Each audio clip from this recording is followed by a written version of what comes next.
Bienvenidos a nuestro curso virtual de Economía. Les saluda el profesor Andy Ortiz Tomastro. Recuerda que la consigna de esta semana es: Navidad es tiempo de reflexión. El día de hoy vamos a trabajar el tema el sector público. El sector público está formado por las diferentes instituciones, empresas, personas que van a realizar diferentes y variadas actividades económicas en nombre del Estado peruano. ¿Cuál es la participación del Estado peruano en la economía? Bueno, el Estado principalmente es el promotor del desarrollo económico y social. El Estado debe buscar un ambiente propicio para el desarrollo de las actividades económicas. Y no solamente nos referimos a las actividades económicas estatales, públicas, sino sobre todo a las empresas extranjeras, que tratan de ver un lugar apropiado en el cual puedan poner pues sus empresas, ¿no? Sus grandes industrias. De nada les sirve a una empresa invertir en un país con un gobierno dictatorial, porque en cualquier momento se lo pueden arrebatar a través de la estatización. Es por eso que el Estado debe procurar un ambiente propicio para el establecimiento de empresas variadas, porque de lo contrario se tiene un monopolio, y a su vez tratar de buscar el equilibrio social, es decir, que la riqueza se distribuya equitativamente entre toda la población. Es por eso que está brindando pues beneficios sociales, como los programas de asistencia social, ¿no? Jaliwarma es uno de ellos, Beca 18, Pronavec, Beca Presidente de la República, entre otros. El Estado es un ente regulador de los diversos sectores. Acá se refiere a los sectores económicos. Y el Estado está siempre regulando la economía. El Estado no interviene de manera directa, porque ya hemos visto nosotros, por experiencias en los antiguos gobiernos del Perú, que cuando el Estado interviene e introduce su poder en la economía, se van a dar ciertos desajustes y eso puede traer a la inflación. Y si no se controla bien, puede generar una hiperinflación que va a perjudicar principalmente a la población. Recuerde que hemos hecho tema de inflación, hay huelgas, hay desempleos, la gente no tiene poder adquisitivo, tiene mucho dinero pero no le sirve para comprar casi nada. El Estado tiene que intervenir ahí para evitar la formación de los monopolios, por ejemplo, para regular la economía, para evitar los boicots comerciales. El Estado es el centro de poder del cual emana la política económica. Y nosotros ya lo hemos debatido eso, ¿no? En esta época de pandemia, por ejemplo, quien tiene que dar los lineamientos políticos respecto a la economía, es decir, las normas legales, es el Estado peruano. Claro, en sus diferentes sectores, estamos hablando pues del Ministerio de Economía, el Congreso, el mismo presidente, son agentes que entran a tallar como gobierno respecto a las normas políticas y económicas. En general pues el país, el Perú, tiene un modelo económico neoliberal. Eso quiere decir que permite la libre participación de las empresas, el libre mercado, la libre competencia. ¿Y cómo se regula? Bueno, con diferentes entidades, ¿no? Ahora las vamos a conocer. Y por último, el Estado es un administrador de bienes y servicios. Claro, en teoría debería ser un buen administrador, pero es un pésimo administrador en realidad. Y no tanto por las autoridades o por el Estado en sí, sino por la corrupción que se ha arraigado ya desde años atrás en estas esferas del poder estatal. Hay mucho nepotismo, hay mucha corrupción, hay situaciones en las cuales los bienes y los servicios no son bien administrados y los únicos perjudicados pues va a ser la población, los ciudadanos, ¿no? Entonces lo que se requiere es un cambio no en la forma de administrar, sino en la mentalidad de las personas, un cambio cultural para que se haga una correcta administración sin buscar el beneficio propio, sino el beneficio común. Recuerda, el Estado busca el beneficio común, el Estado no se va a preocupar por ti, individuo, ciudadano individual. No, el Estado se preocupa por todos los ciudadanos, por la mayoría de los ciudadanos. Si uno de manera personal no ha aprovechado para ahorrar, no ha aprovechado para estudiar, el Estado no va a hacer nada por ti. En esta pandemia lo está demostrando. Está dando ayudas, pero generales. ¿Cuáles son las funciones económicas del Estado? Bueno, la primera de ellos es la función garantizadora. El Estado debe garantizar el correcto desarrollo de las actividades económicas. De lo contrario, nadie va a querer invertir en la economía peruana. Si yo quiero poner una empresa, por ejemplo, no sé, una empresa de confección de ropa, y de pronto los policías van a ingresar porque tienen ahora mayor facultades, entran a mi casa y se roban todo, se llevan todo mi material, y no tengo a quién denunciar porque no voy a ir a denunciar a la policía, a la misma policía.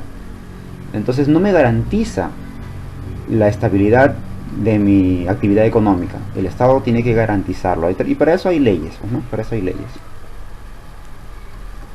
Otra función del Estado es la función estabilizadora.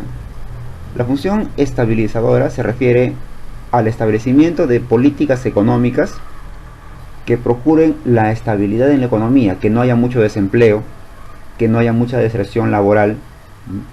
Eso es importante dentro de las funciones del Estado, que no haya muchos desequilibrios. También tiene una función proveedora. El Estado provee bienes y servicios, por ejemplo, las calles, las veredas, las pistas. Eso lo provee el Estado. Claro que no es gratis, uno para eso paga sus impuestos y hay instituciones encargadas de recaudar el impuesto, ¿no? El alumbrado público, el saneamiento, la limpieza, etc. Una función redistribuidora a través de los diferentes programas sociales que brindan beneficios a la población, sobre todo a la población más desfavorecida, aquella población pues que por golpes de destino, de repente por inocencia, por descuido, han terminado en una situación desprivilegiada, ¿no? Y son el rezago de la sociedad, pero que el Estado no los abandona. El Estado también vela por ellos, ¿no? Y una función reguladora a través de normas jurídicas para evitar el abuso del poder en el mercado nacional, ya sea por parte de los ofertantes o por parte de los demandantes. Ojo, según la Constitución, el rol del Estado es el siguiente. Mira, el Perú tiene una economía social de mercado. Cualquiera puede participar libremente y la esencia es buscar el beneficio de la mayor cantidad de población. Ya, a su vez, el Estado garantiza la libertad de trabajo y la libertad de empresa. El Estado no te va a coaccionar, no te va a obligar a trabajar en determinado sector. No es así, no funciona así. Y el Estado no te va a obligar a poner un tipo de empresa. De repente tú quieres poner una empresa de textiles, como dijimos, y el Estado no te va a decir, ¿sabes qué? Ya hay muchas empresas de ropa, dedícate a otra cosa. No, el Estado no puede hacer eso, ¿ya? Hay cierta libertad en el trabajo y en el aspecto empresarial. Conozcamos algunas fallas del mercado. La primera de ellas son los ciclos económicos. Profesor, ¿y por qué ocurren las fallas? Porque es una situación real, y en las situaciones reales no todo va a salir a la perfección. Entonces hay algunas fallas que el Estado trata de corregir. Muchas veces escapan de sus manos, pero el Estado, con la capacidad que tiene y el poder y la soberanía que tiene, trata de corregir estas fallas del mercado en la economía, ¿no? Por ejemplo, los ciclos económicos, mira. Eso ocurre, eso siempre pasa, nosotros lo hemos estudiado en todos los aspectos sociales. Ocurren estos ciclos, tanto en historia, hay ciclos geográficos, ¿no? En este caso, los ciclos económicos se refieren a los desniveles en la economía. Hay etapas en las cuales al Estado le va a ir muy bien, una etapa de auge, de prosperidad económica. De pronto llega un estancamiento y viene una recesión. Lo más común es que de esta recesión se llega a un punto final, a un punto más bajo, a lo cual se le llama depresión, para posteriormente, aplicando las políticas económicas adecuadas, surja una fase de recuperación y nuevamente continúa el ciclo. Y así. El problema es que no se sabe cuánto va a durar este ciclo, ¿no? Desde la expansión hasta la recuperación no se sabe cuánto va a durar. Acá hay todo un ciclo. desde que inician la expansión, pasa por el estancamiento, la recesión, la depresión y la recuperación. Ahí hay un ciclo. Pero puede durar 2 años, puede durar 10 años, o como lo vemos en sociales, que puede durar pues 5 años, como son los ciclos de Kondratiev, 15 años. No se sabe, es muy variado. El Estado tiene que predecirlo y anticiparse a esto. Hablamos también de las externalidades. Se refiere a externalidades como las consecuencias que afectan o benefician a un tercero sin contraprestación. Por ejemplo, una externalidad positiva. Estamos hablando de aquellas deficiencias del mercado que el Estado tiene que fomentarlas, tiene que aprovechar eso. El ejemplo de las vacunas, por ejemplo, ¿no? Se ha dado el caso de la difteria en estos días y el Estado propone una vacunación. El Estado puede dejar que te enfermes, ¿eh? Pero le va a salir más caro sanarte. Entonces lo que hace es vacunar a todos. De esa manera evita un gasto adicional. ¿Y qué pasa con aquellas personas que no quieren vacunarse? Bueno, el Estado les obliga y les dice que la vacunación es gratuita y obligatoria. Se da cuenta que invierte menos en la vacunación que en la cura. Y en un caso de externalidad negativa, por ejemplo, cuando se habla de una empresa minera, la minera contamina el ambiente, está perjudicando a terceras personas, está perjudicando el ambiente y el Estado tiene que tratar de solucionar. Hay diferentes tipos de soluciones, por ejemplo, aumentando los impuestos, que la empresa compre parte de las viviendas afectadas, que el Estado le entregue subsidios para que la empresa contamine menos, en fin. La cosa es que la empresa minera no perjudique tanto, y para eso el Estado tiene que intervenir. El uso de los bienes públicos, ¿sabes por qué esto puede ser una falla? Porque estos bienes públicos no son rentables para las empresas, entonces sí o sí los tiene que manejar el Estado. Por ejemplo, la limpieza, ¿no? Y acá ocurre el famoso término de la rivalidad la no rivalidad en el consumo, porque el consumo de una persona de este bien no reduce el consumo de otra persona. Estamos hablando de los parques, por ejemplo. Si yo uso un parque, no le voy a quitar pues parte del parque a la otra persona. No, el parque es libre, es un bien público. Además hablamos de la no exclusividad del consumo. No se puede evitar que una persona se beneficie de dicho bien, así pague o no pague lo respectivo, ¿no? El caso del alumbrado público. Supongamos que yo no pago, no quiero pagar. ¿Acaso a mi poste, justo a mi poste que está fuera de mi casa, le van a cortar la luz? Eso no ocurre, ¿ya? Ese es el problema que el Estado tiene que tratar de solucionar. Y para eso pues invita, ¿no? Con diferentes beneficios. Paga tus arbitrios, te dice. Paga tus multas con un descuento del 15%, del 20%. El Estado también tiene que evitar la competencia imperfecta. Estamos hablando de aquellos mercados donde se brinda información asimétrica y eso puede ser beneficioso para el ofertante sobre todo, aunque también en algunos casos para el demandante. Pero ya nosotros hemos visto pues los casos extremos, ¿no? El monopolio, que perjudica al comprador, y el monopsonio, como lo que hace la empresa Gloria, que perjudica al vendedor, a los campesinos, a los ganaderos. Entonces ahí tiene que intervenir poco a poco el Estado a través de subsidios, por ejemplo, para que el ganadero no pierda dinero al vender sus productos a una gran empresa, porque todos los ganaderos van a querer competir por venderle sus productos a esa empresa. Y en el caso del monopolio, pues el Estado tiene que intervenir para evitar las coaliciones negativas. Ya hemos visto nosotros los famosos trust, cártel y holding. Y por último, la distribución desigual de la renta. Esto basándonos en un principio de equidad. Lo que pasa es que en la economía del libre mercado, aquella persona que invierte más, se compromete más con su trabajo, con su labor, tiene más opciones de desarrollo, puede ganar cada vez más dinero. Y eso, su contraparte es que las personas que no inviertan, que solamente son obreros, trabajadores, tengan cada vez menos beneficios. En la economía neoliberal que vivimos, el rico se hace cada vez más rico y el pobre se hace cada vez más pobre.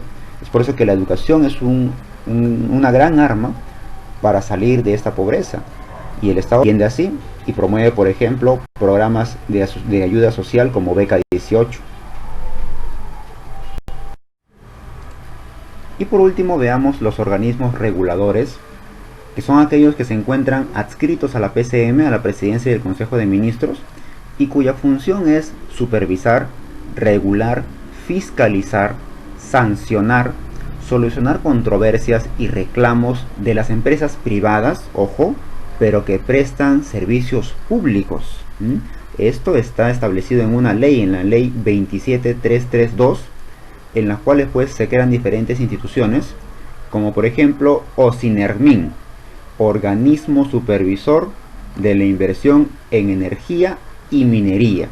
Entonces, OSINERMIN, ¿de qué se encarga? De velar que el servicio de energía eléctrica sea el adecuado, el servicio de los grifos, del gas natural, las empresas mineras y de las diferentes estaciones de servicio, tiene que dar un servicio adecuado. Son bienes públicos, pero que lamentablemente no lo administra el Estado, sino otras empresas privadas, y OSINERMIN se encarga de supervisar y fiscalizar. ¿Qué más tenemos acá? Tenemos a OSITRAN, Organismo Supervisor de la Inversión Privada en Infraestructura y el Transporte de Uso Público, OSITRAN. Acá pues se encarga de velar por las rutas, por las carreteras, por los diferentes puertos, por el uso adecuado y la administración correcta de las diferentes vías férreas, por ejemplo, ¿no? Tenemos también a OSIPTEL, Organismo Supervisor